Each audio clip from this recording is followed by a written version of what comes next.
Y para nosotros y sobre todo para mí muy especial, tenerlo a un doctor en educación, tener a un docente de la Universidad Mayor de San Andrés, docente muy destacado de muchos años, además yo lo quiero mucho porque ha sido mi compañero en la universidad. Está con nosotros Ademar Poma de Chama.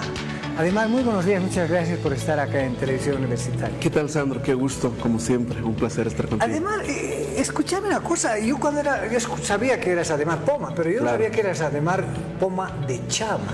A ver, explícanos eso. Sí, bueno, en realidad es un nombre, bueno, que he adoptado porque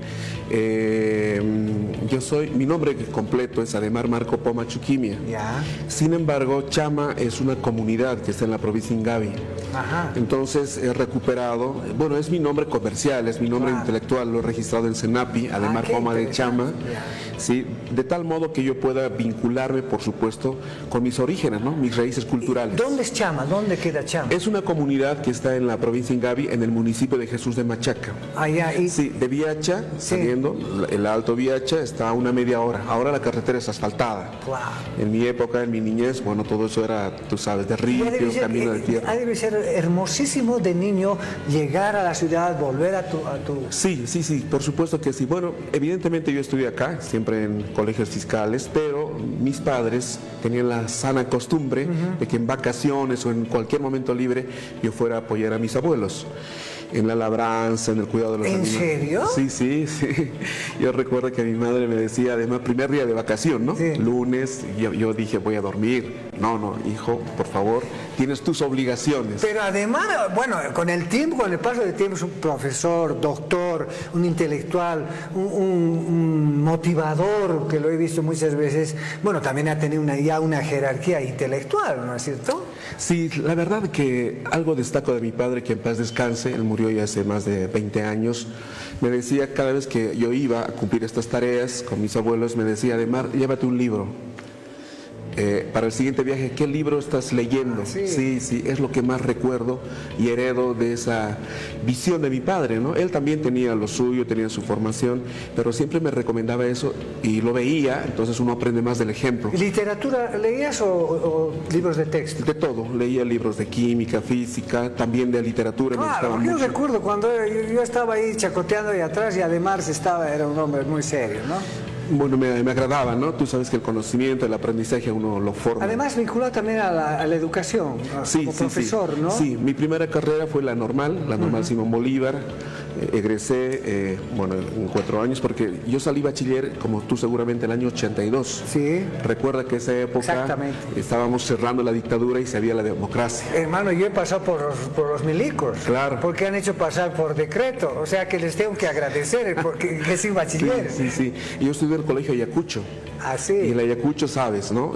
Tema de manifestaciones, marchas. Comprometidos, ¿no? Políticamente. Sí, totalmente, ¿no? En su momento. Entonces, el año 82 yo salí bachiller y bueno, se abrieron después de muchos años las universidades, las normales, y bueno, accedí a la normal. Ah, qué maravilla. Bueno, a propósito de la normal y de la educación, ayer se celebró el Día Internacional de la Educación. Sí. Acá se han celebrado las Adasitas.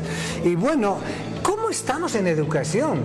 Singapur es un país sumamente chiquito, es una ciudad-estado. Exacto. Y ha logrado los índices más importantes en los exámenes PISA, que son exámenes que se toman a nivel mundial. Sí, evidentemente, eso es lo que llama la atención, un país muy chiquito, quizá con pocos recursos naturales, pero evidentemente ellos han invertido mucho en educación, en conocimiento, en innovación, y un país asiático que ahora está en los niveles más altos, ¿no? Que claro, les ha ganado a los japoneses, les ha ganado a los coreanos del sur, a los europeos. Claro o sea, que su nivel de educación es alto. Sí, altísimo. Ahora, lo que quiero destacar también, querido Sandro, es que Singapur está entre los países más competitivos del mundo. Eso quiere decir que Singapur trabaja en otras líneas. Acuérdate que el Foro Mundial de Competitividad, que hace poco se reunió en Davos, hace unas semanas, es un foro que saca anualmente el ranking mundial de competitividad. Entonces, entre los países más competitivos en el mundo están Suiza, está Singapur, está Estados Unidos, Japón, claro. Y un detalle que quiero destacar es que en este índice de competitividad son 11 factores que hacen, según el índice, que hacen que un país sea competitivo.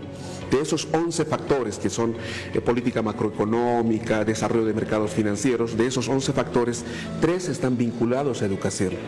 Ah, mira, ahora dime una cosa, la educación ha ido evolucionando, si cabe el término. Primero era una educación conductista, una educación bancaria, es decir, te abrían la cabeza y te depositaban el conocimiento, como si estuvieras depositando plata en el banco. Así es. Y tenías que ser repetitivo. Claro. ¿No? Luego se va cambiando en la educación participativa, es decir, se va construyendo la educación. Sí, esto evidentemente responde a tendencias mundiales de formas de educar. Tú lo has dicho muy bien, en la década del 70, 80, sobre todo del siglo pasado, hasta el 90, la tendencia estaba vinculada al conductismo. Es decir, se aprendía mucho en función de la modificación de la conducta, tomando en cuenta la capacidad de información, claro, porque de datos. Llegaba la profesora y nos decía, hay que repetir, A, B, C, D, por una, tres, teníamos que aprender de memoria. Sí, por supuesto. Lo has dicho bien, educación bancaria que Paulo Freire critica y cuestiona, ¿no? El estudiante, receptor de información, y en la evaluación sacar esa información para ver si uno era buen alumno. Ahora, el profesor incluso se ponían en una tarima y aparecía así alto, ¿no? Es decir, ¿qué pasa? Ustedes así. Exacto. Bueno, ahora, ¿qué es lo que sucede? La educación se ha abierto, es decir, los muros de la educación están abiertos. Sí. ¿no? Y hay una construcción, ya no es el profesor el manda más, sino es el que coadyuva, ¿no es cierto? Sí, correcto, el profesor ya toma otro rol, porque acuérdate que después del conductismo, otra mega tendencia mundial en educación fue el constructivismo, donde tú lo has dicho bien, el énfasis está ya en el aprendizaje, ya no en la enseñanza. El énfasis en la enseñanza implicaba ese docente que informa, que da los datos actualizados, y el estudiante hace un rol pasivo. Ya en el proceso de la educación constructivista, ya el estudiante es el protagonista principal.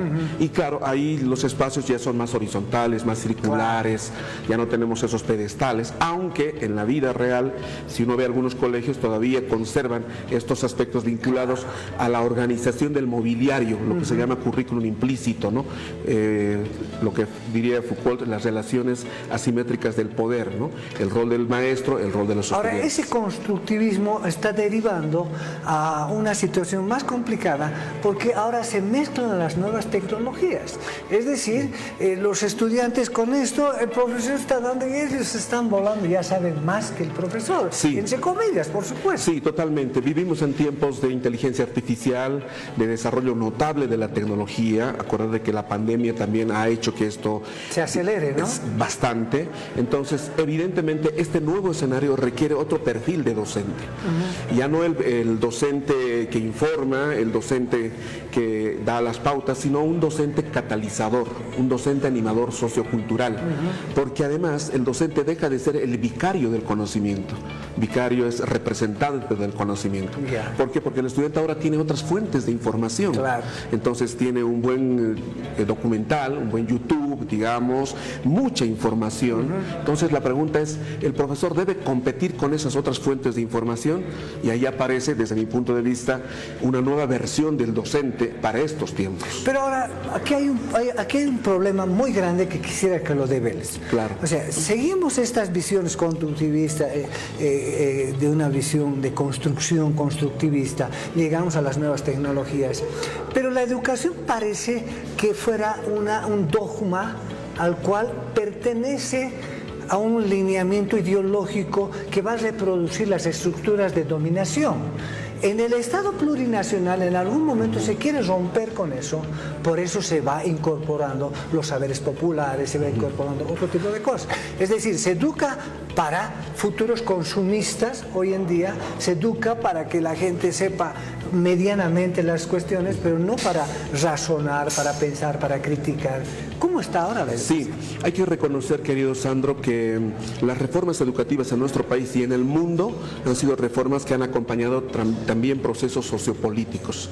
Acuérdate que la reforma educativa de 1909, cuando se crean las normales con la misión Georges Dumas, una misión belga, apunta a un contexto de liberalización, economía liberal. Estamos hablando de 1900, 1920, después de de la Guerra del Pacífico, ¿sí? Después del Tratado de Paz y Amistad de 1904, donde se dice, entonces, ¿qué hacemos ante este cercenamiento? Bueno, la educación. Traigamos a 70 educadores belgas que llegaron a Bolivia para decir, bueno, esta es la educación que se necesita. Claro. Y como te digo, a los originarios, Sí. hay que educarlos, Claro, hay que meterles a esta forma.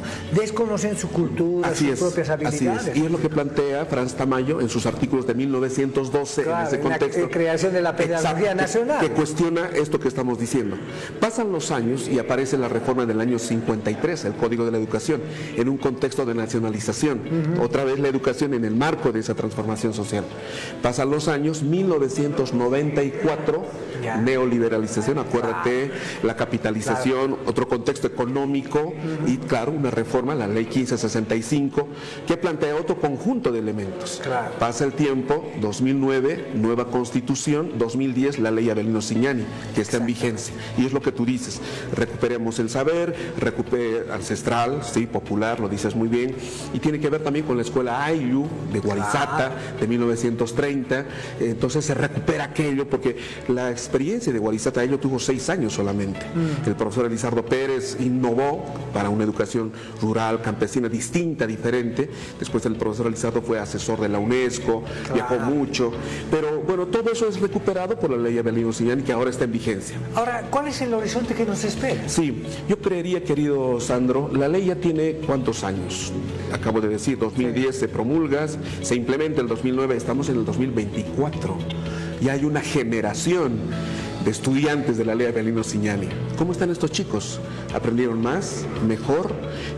¿Funcionó el modelo sociocomunitario productivo? La educación técnica productiva está dando resultados, y aquí vale la pena empezar a pensar en la evaluación del sistema educativo. De tal modo que sepamos qué cosas hay que mejorar, qué cosas hay que corregir. Los docentes están haciendo un buen trabajo, el Profocon funciona, porque ahora hay docentes licenciados en el aula, hay docentes con maestría, y hay docentes con doctorado en el aula, producto de lo que hace bien la universidad pedagógica. Está perfecto, la cualificación del docente es importante, pero eso está dando resultados, nuestros estudiantes aprenden más y mejor, eso la evaluación lo dirá. Bien, además, definitivamente nos quedamos así apasionados discutiendo el tema de la educación. Te prometo invitarte nuevamente al programa y espero que me aceptes. No, por favor, a tus órdenes, Sandro, como siempre. Además, toma de chama con nosotros aquí en Televisión Universitaria. Gracias, Sandro. Gracias. Un abrazo.